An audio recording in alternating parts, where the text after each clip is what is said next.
Alright, hello YouTubers. I thought I'd do a rundown of my current pedal board. I just finished putting it together and wiring it up the other day. So I've never done one of these before, but here goes. Start from the top of the chain.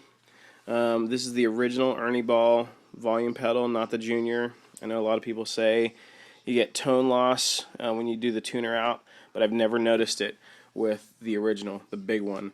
I do have a junior, and I do notice it with that, but I don't use it currently, so it's not sucking my tone. Then we go to the tuner, TC Electronic Polytune, great pedal, super easy to use and really accurate. Next, I have an MXR Super Comp. I don't use compression a lot. I only use it sometimes to maybe boost a solo or just get really chimey, clean notes coming out when I'm playing a cleaner tune, or even a little bit of country twang. But I don't use it that often. It usually stays off. This is a ZVEX Super Hard-On Clone.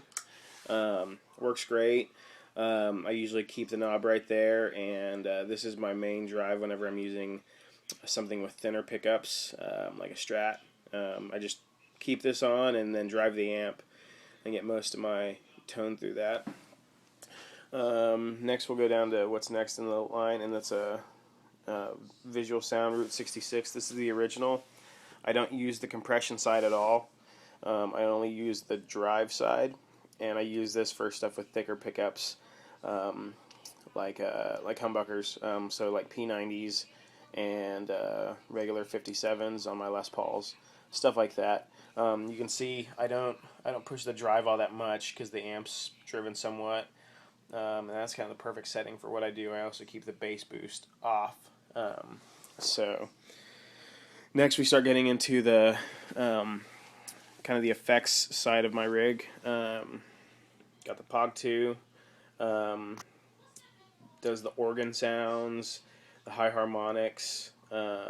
Oh, I totally forgot the whammy. The whammies before that, actually. The Digitech whammy, you guys know what these do. I usually only use it for the 1 octave up, not a whole lot else. Then it goes to the Pog 2. I usually don't ever use those in conjunction with each other because that's harmonic overload. Next we go to the Line 6 M9. The M9 does all sorts of stuff. For the most part, I use it for some reverbs, the Leslie and rotary cabinet effects, and some tremolos. That's about all I use it for.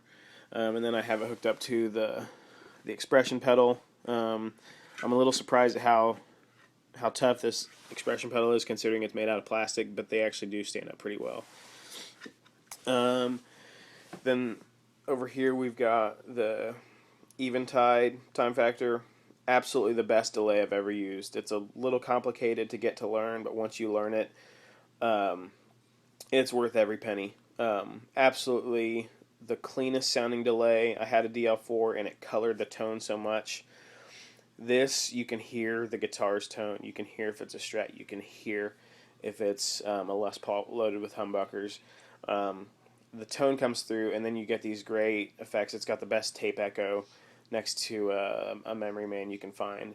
And I have it set up in bank mode, and I set up different banks for when I play with different people or different bands. All the effects are beat based, of course, so I can type in whatever kind of BPM I need. I use the Boss FS5U to tap in on the fly, but most of the time I actually have all my presets done ahead of time, so I can match with a click track, so it makes it a whole lot easier. And the very last thing in my effects chain is a Rockatron Hush, the pedal. It's a noise suppression pedal, and it's absolutely one of the nicest ones I've seen, and it was also one of the cheapest, oddly enough. I think it was like $90 or something, but it does a great job keeping my rig sounding clean. And really, for the most part, I only have to use it when I when I have my strap plugged in, but I've kind of based my sound around this being on all the time, so I just leave it on all the time, and I don't really lose any signal. It just keeps the tone real clean, and works great. And then it's hard to see, but underneath I have an MXR MC403 power supply. I think it's got like 15 or 16 different outlets on it. It powers everything on the board, including the whammy, the M9, and the Eventide.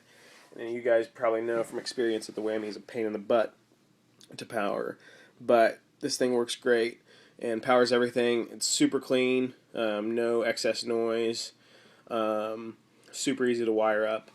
And if you couldn't tell, everything's wired up on a Pedal Train PT Pro. Love this thing. I've had a whole bunch of different boards. This thing works great. Super versatile, super solid, and that's it. So currently I'm running through a Vox AC15. So maybe I'll post a video about my guitars later. Thanks, guys. Bye.